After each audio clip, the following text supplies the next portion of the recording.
Please be seated, the graphic.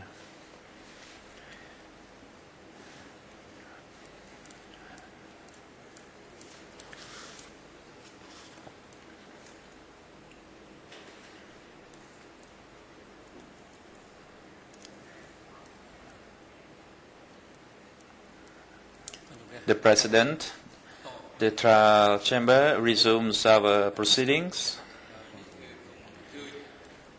I request the International Co-Prosecutor to make his brief opening statements of charges. Thank you.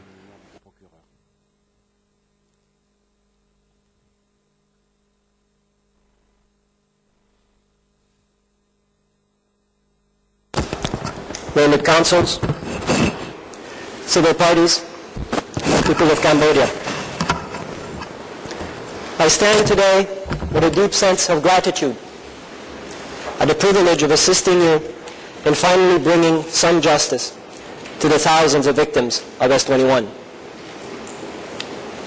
I have no doubt that all of us here are aware of how significant this trial is and how momentous your judgment will be. As my colleague has pledged, we, the co-prosecutors, will assist you in reaching that decision to the best of our abilities. Abiding by that pledge, and with your leave, I would now like to continue to address the crimes committed at S-21, and specifically what is probably most associated with S-21, the torture of its victim in order to extract confessions. As the accused admits himself, and as the mountain of evidence shows, torture was practiced extensively at S-21. Under the accused direct orders, and sometimes by his own hand, persons detained at S-21 were intentionally subjected to intense physical and mental pain and suffering in order to extract confessions, or sometimes inflicted as punishment. The evidence is compelling and undeniable. For example, KW04, a civil party, is one of only a handful of S-21 survivors. He is one of the few people able to give a first-hand account of being tortured at S-21. He was beaten with whips and electrical cable and electrocuted until he finally forced a confession. Victims were beaten with rattan sticks and whips, electrocuted, had toenails and fingernails pulled out, were suffocated with plastic bags forcibly held over their heads, and were stripped naked and had their genitals electrocuted. The S-21 interrogators did not independently choose to use such harsh torture techniques, but were, as they alleged, taught by the accused. As he detailed in one of his statements, the accused told interrogators to torture prisoners by either beating with a stick, electric shocks, suffocation with a plastic bag, or waterboarding, pouring water over a detainee's head after covering his face with a towel. The accused has stated that beating with a stick was used the most because the other forms of torture wasted time. Witness KW10, a former guard at S-21, will testify that the accused taught these methods and that the interrogators were told to do whatever was necessary to get the responses. The evidence left behind by the accused and his subordinates at S-21 confirms these accounts. As your honors are aware, the case file contains approximately 120 documents generated at S-21 and annotated at the time by the accused. They span the existence of S-21 from the first dated annotation on the confession of San on September 1st, 1975, to the last, a note on the confession of Kim Sok, dated 23 December 1978. I submit that those annotations will provide you with a path to the truth on some of the most important issues of this case. For example, on this document, for prisoners Dan Sian, the accused instructs the interrogator to beat her until she stops saying that she has been to Vietnam to have herself healed. In this example, the accused has written a letter to one of his chief interrogators, Pon, about the interrogation of Ya, the former secretary of the Northeast Zone and a full rights member of the Central Committee. The accused tells Pon that he can use hot measures against Ya. Hot measures meant torture. And that even if this causes Ya's death, it will not be contrary to Ankar's regulations. In effect, the accused is telling Pon that he can torture the victim to death. The accused has acknowledged that he wrote documents which ordered torture.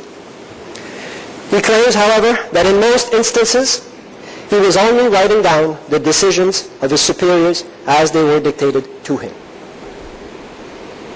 We submit that this allegation is implausible, unsupported by the evidence, and cannot be believed.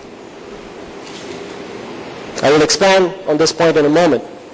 But first, let's examine what happened to the victims once the accused was satisfied that his interrogators had extracted the confession he and his superiors needed. What awaited those victims was death. There is no dispute that every prisoner detained at S21, as a matter of CPK policy, was destined for execution. As one of the guards will testify, being arrested meant being killed. The accused has acknowledged that he sometimes temporarily retained prisoners with useful skills, but that even these prisoners would eventually have to be executed. As will be heard in the testimony of our former S21 guard, witness KW11, and as confirmed by the accused himself, from the day it detained its first victim, the policy was that no one could leave S21 alive. Much like its Holocaust predecessors, S21 kept meticulous records, including records of those it killed. Thankfully for history, but also for justice, some of these documents, but not all, have survived, and a portion of them are in the case file. The slides you are now seeing represents a few pages out of the hundreds and hundreds of pages of execution logs that were made at S21. Each of these lines represents a victim killed. At the beginning, most of the prisoners were killed and buried in and around the main S21 compound. As described by one of the guards, the victims were brought to pits dug beforehand.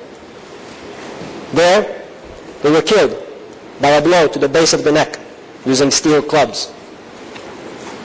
Their bodies would be kicked into the holes, their handcuffs taken off their lifeless hands, their bellies sliced open, and the pits covered by dirt. Witness KW10, a former S21 interrogator, will testify about a particularly chilling method of execution, the practice of draining prisoners of their blood. Victims would be strapped to a bed, hooked up to an IV bottle, and literally have their life drained out of them. That blood eventually, presumably, to be used in DK hospitals. It is unclear how many victims were killed that way. And although he claims he had no knowledge of this method, the accused does not deny that it may have taken place. Again, you will perhaps determine the truth of that assertion.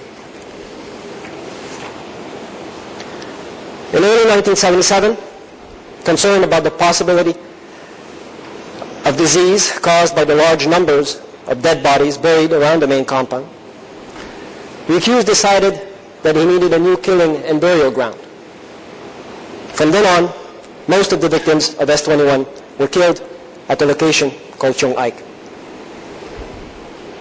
However, even after the majority of the executions shifted to Chung Ike, some detainees including foreign detainees and some important cadres, were still killed in or near the main compound. Indeed, killings continued to take place at the main compound until the very last days of S-21, when, before fleeing the advancing Vietnamese troops, the accused ordered the execution of the remaining prisoners inside their cells. What is today known as Chung Ike actually refers to an area approximately 7 kilometers south of Phnom Penh, located in the vicinity of a village of the same name. Prior to 1977, that area had been used as a Chinese cemetery, and to this day, some of those graves persist.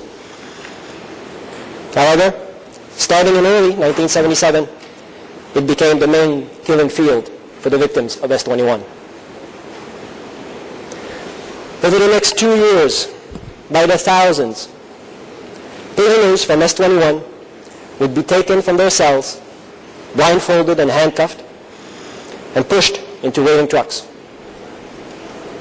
Frequently, and usually at night, these transport would then take their victims to Chung Ike and to their deaths. As Gargoyle testifies, upon arrival, the emaciated, bound, and blindfolded prisoners would be dragged out of the trucks and held in a wooden house built on the site. Former Chung Ike guard and executioner, witness KW-24, will testify that from that house, in the dead of night, prisoners, one by one, were led by kerosene lamp to the pits, ordered to sit or kneel at the edge, struck behind their necks with iron pipes, and dropped into the pits. Their handcuffs were taken off, and if they were not dead yet, their throats were slit to finish them off. In exhumations carried out in the 1980s at Chung Ike, thousands of remains were unearthed, some of which are still there to this day, held in a memorial at the location. Evidence of those mass graves in this aerial photograph of Chung Ike shows the mass graves persisting today, lined up one next to another. This picture of a tree with a sign that says it is the place where children were killed. It stands today at Chung Ike. As the record, and more tragically the pictures of S-21 show, a number of victims at S-21 were children, even infants, and they too suffered the same fate as their parents. The investigation did not conclusively identify the manner of death of children. Witnesses have confirmed that children were killed. One, indeed, even testifying to an instance where a child was deliberately thrown from the upper floor of a building near S-21. But none of those guards, surprisingly for such hardened individuals, gave any details. The accused, while not denying the killing of children, and indeed the possible authenticity of the sign on this tree, did not offer more information. I respectfully submit that as part of your judgment, it now rests upon you to honor the memories of these children by asking the right questions and establishing how these innocent victims were killed. Faced with the overwhelming evidence of killings on such a massive scale and carried out over so long and in such a systematic manner, we may never indeed know the true number of victims at S-21 killed under the authority of the accused. Your Honors, as it has been discussed, the accused is also charged for crimes committed at S-24, better known perhaps as Presar. S-24 was a re-education camp that was subordinate to S-21 and reported to the accused. It was based around a former colonial prison named Presar and covered a wide area, including nearby work sites and villages. It was initially run by a cadre named Hu Sui, who was the third highest ranking cadre within the S-21 hierarchy, only behind the accused and Hor. When Hussein himself was arrested and sent to S21 in late 1978, Phao, who had been in charge of the guard section at S21, took his place. S24 was used to temper cadres, workers, and combatants who had made mistakes or were suspected of being enemies. Prisoners were divided into 3 levels, with those in level 3 suffering the worst conditions. Tempering consisted of unlawful detention, forced labor, inadequate food and medical care, political indoctrination, and brutal treatment. The forced labor included digging ditches, farming rice, animal rearing, and construction work, much of it done by hand without proper tools. Work would often begin before dawn and last after dusk. Those who did not work hard enough were whipped or beaten. Thousands of people were detained at various work sites within S24 at any one time, and everyone was subjected to forced labor. Prisoners who were deemed incapable of re-education were killed.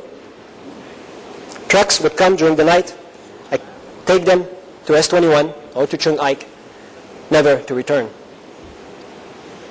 The combined S21 list indicates that more than 500 people, including prisoners undergoing tempering and S24 staff members, were sent from S24 to be interrogated and killed at S21. As this document demonstrates, those killed also included children. The constant disappearances created an atmosphere of terror that pervaded life at S24. In addition to being in command of S24 by virtue of his position as chairman of S21, the accused admits that he visited S24 occasionally, although he denies having seen the conditions. Moreover, the accused had the authority to send S21 members, staff members, to S24 to be tempered if their relatives were accused of being enemies, an authority he exercised and admits to. Mr. President, Your Honors, I respectfully submit that you will find in the case file sufficient evidence to be convinced beyond a reasonable doubt that the crimes charged in the indictment were indeed committed. In fact, the accused himself, during the investigation, has, for the most part, recognized that those crimes occurred. The accused has also stated during the investigation and through his counsel's statements that he recognizes his responsibility for these crimes. Responsibility, as framed and argued by the accused and his counsel, truly supported by the evidence. I submit that this is perhaps the most contentious issue facing you and to be resolved by your judgment. The most contentious, but not the most difficult. The accused has attempted to describe his authority as limited and in name only. His participation in the crimes perfunctory, essentially relaying orders, and his commitment to the criminal policies of the CPK and of S21 reluctant and made under duress. We submit, however, that the evidence, examined as a whole, will establish beyond any doubt that the accused had independent authority within S21, that he used that authority knowingly and actively in the commission of the crimes, and that he was committed until the very end to the goals and success of S21. With your leave, I will now go over some of that evidence, starting with the authority structure at S21. This chart depicts the organizational structure of S21 from March 1976, when the accused became chairman, until the arrest of Bruce Ray in late 1978. This chart is based on the evidence contained in the case file and described further in paragraph 59 to 78 of our final submission. There are two important points that I wish to call to the attention of the Chamber. First, the accused reported directly to the Standing Committee on matters that related to the detention, interrogation, and execution of S-21 prisoners. Originally, he reported to Standing Committee member Son Sen, but in August 1977 began to report to Wan Chea, another Standing Committee member. By his own admission, he continued to do so until the end of S-21. Second, there were three main sections within S-21. The defense section, the interrogation section, and S-24. Each of these sections reported directly to the accused. And as we've seen, subordinates of the accused in each of these sections committed the crimes outlined. This chart, with the changes highlighted in yellow, shows just how little things changed after the arrest of S-24 head Ruiz Rey. 3 people changed positions, but the overall structure remained the same.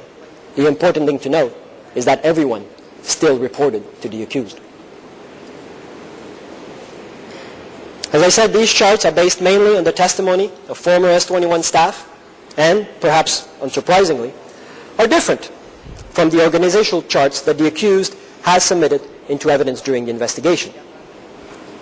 For example, in this chart, which he prepared, the accused is apparently only responsible for S-24, annual political education, and receiving confessions from the interrogation section. All of the responsibilities and blame is placed on his subordinate, Hor, who, as the accused knows full well, is long dead and cannot answer.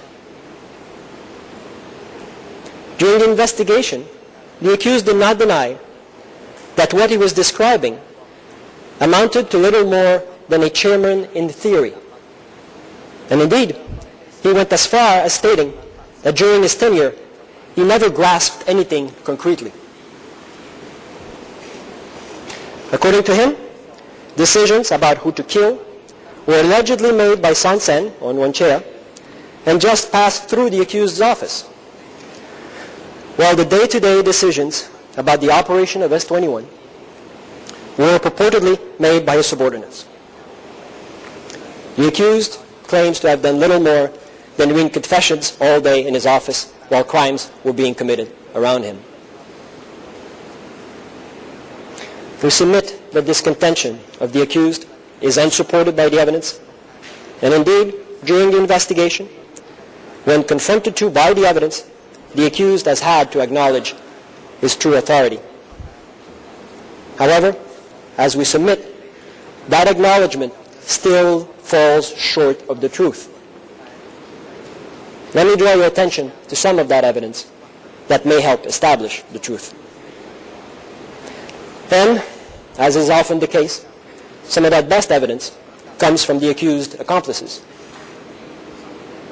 A trusted advisor to the accused at M13 and S21, witness KW08, will testify that the accused managed the entire security unit, knew everything at S21, and made all the decisions at S21.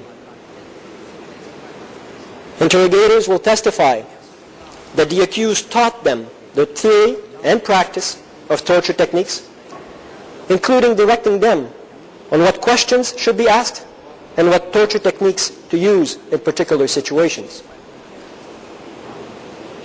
Witnesses will testify that the accused ordered the torture of prisoners and that the results of interrogations were immediately sent to the accused for his review. The accused would either order further interrogation and torture if unsatisfied, or order the detainee's death if further interrogation and torture was unnecessary. The contention that subordinates were running S21 and perpetrating crimes on their own volition is contrary to the evidence and indeed logic. Consider this. Here is a person, perhaps better aware than anyone else in the country at the time, that the slightest mistake or dereliction of duty real or perceived, can cost you your life and that of those of all associated with you. That same person is personally tasked by the regime with safeguarding it from its most threatening enemies and has been doing so for years. That same person is now asking you to believe that he relinquished that responsibility and literally placed his life and that of his family into the hands of his subordinates. I submit that this is simply not believable. Neither is it even plausible that for every decision, every order, behind every damning annotation, there is the accused on the phone or in conversation with his superiors, dutifully taking down individual instructions in every case. Literally thousands of detainees to torture, interrogate, and kill over almost 3 years. And for every decision, the accused would like us to believe that two of the most important men in the regime, Son Sen, the Minister of Defense, and Nguyen Chea, the Deputy Chairman of the CPK, spent endless hours micromanaging S-21. And that they did this while trying to establish control of the country, to fundamentally alter all its structures, and fight a war with a powerful and dreaded enemy. You will, of course, be the judge of what is true in this case. But I submit that such contention is simply not believable. Although he did report to his superiors, and they did make decisions, the accused independent authority within S-21 cannot be convincingly denied. An analysis of the combined prisoners list reveals that between 1975 and 1979, at least 191 S-21 staff members were executed. Are we to believe that for every staff member that fell asleep on duty, the capital offense at S-21, the accused needed the highest authority in the land to authorize their arrest and execution? Clearly, despite his denials, the accused had authority within S-21 and was not adverse to using it. And indeed, what else could he have done? Tasked as he was with the responsibility of operating such a vital institution as S-21. Contrary to the defense assertion that there was no particular ranking of Democratic Kampuchea's security centers, the evidence clearly shows that none was more important for the regime than S-21. As one witness will testify, Son Sen himself acknowledged this, once remarking at a meeting which the accused attended that S-21 was the most important soul of the nation. There is no evidence on the case file, nor did the defense direct the co-investigative judges to any, that another security center received as much attention from the Standing Committee, played a greater role in smashing the regime's highest-ranking cadres, or had a chairman with access to the leadership of the country like that of the accused. By virtue of his post, the accused had direct access to the most senior leaders in the DK regime, a privilege shared by few individuals in the country. The accused, by his own admission, was the only S-21 official who had the right to contact and report to the CPK Standing Committee, through at first Son Sen and then Nguyen Chea. How can it be convincingly argued that he was not in charge of the most important security center in Democratic Kampuchea? I submit that it cannot. And while the accused tended closely to his operation at S-21, there is also evidence in the case file that he played a key role in some national security operations. As witness KW-25, a courier for the Ministry of Foreign Affairs, will testify, The accused, documents in hand, attended the offices of the ministry where other leaders were meeting. As this court will hear through the testimony of an expert historian of the DK era, the accused was obsessed with analyzing confessions in order to extract information from them for the protection of the regime and to provide valuable information to the DK's senior leaders, and did so for years. No wonder then that when a grenade attack in the heart of Phnom Penh or the distribution of leaflets in town threatened Angkar's authority, the leaders called on the accused to help track down the culprits. With that position and that level of trust, the accused also gained a unique insight into the criminal policies of the CPK and of the attack carried out on the population of Cambodia. By supervising, or sometimes conducting, the interrogation and detailed confessions of thousands of victims, from low-level cadres to members of the Central Committee, and by interacting with the highest authorities in the land, the accused knew perhaps better than anyone else in the country what was befalling the population of Cambodia. Even if indeed it was the general DK policy that cadres only knew of their own duties and work, there can be no doubt that the accused was fully aware that the crimes committed at S-21, his crimes, were part of a widespread and systematic attack on the civilian population, and that he exercised his authority in furtherance of that attack.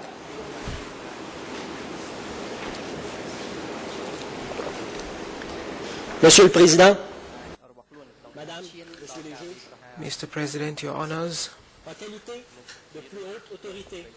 as the highest authority in the most important security center in democratic Kampuchea, how did the accused use that authority? How did he participate in the crimes committed in S-21? That issue is also contested by the parties. And with your leave, I'll briefly outline what I understand to be the respective positions and allude to some of the evidence that may be helpful to you in your assessment of that issue. As outlined during his interviews, the accused's position is that, in essence, he was merely a facilitator in the commission of the crimes. According to him, his role was for the most part limited to implementing Angkar's policies and decisions. Angkar decided who would be arrested. As to the interrogation and torture of prisoners, they were the responsibility of his subordinates. And once Angkar was satisfied that the victim has spoken his last useful word, the accused would merely pass on the decision to kill the victim. According to him, his core responsibility lay in his reporting to his superiors and in having disseminated their orders, essentially a pretty good description of the legal responsibility of an aider and abettor. We submit, however, that the evidence in fact supports beyond any doubt a different conclusion. In fact, we submit that there is sufficient evidence to believe that the accused ordered, planned, supervised, and participated in arrests, in fact, that he devised and the inhumane detention conditions in S-21, that he ordered and participated in the torture of detainees and ordered the execution of victims. Witnesses will testify that the accused gave all the orders to make arrests and would plan the logistics of arresting important targets. These same witnesses will relate how, occasionally, they were ordered to travel to the provinces to arrest people.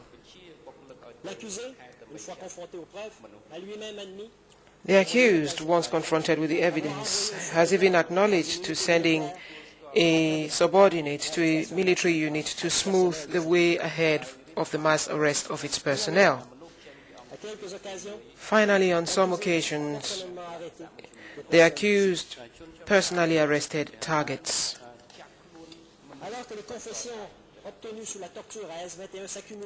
As torture-induced confessions as S-21 accumulated and others were incriminated, the accused and his superiors were collecting more targets for persecution and death. While the authorizations to make arrests may have stemmed from the DK upper echelons, those decisions were based on the accused's proposals for arrest. There is ample evidence to this end. The accused knew that those he named would in most cases be arrested. Furthermore, using his knowledge acquired at M13, the accused participated in setting up the inhumane living conditions that existed in S21 and ensured their perpetration. A former S21 guard, witness KW11, will testify how the accused frequently inspected detention cells and gave instructions on maintaining these conditions. With his own eyes, the accused would have witnessed emaciated, dehydrated, injured and shackled prisoners living in the most dire conditions. There is no evidence that he did anything to alleviate their suffering.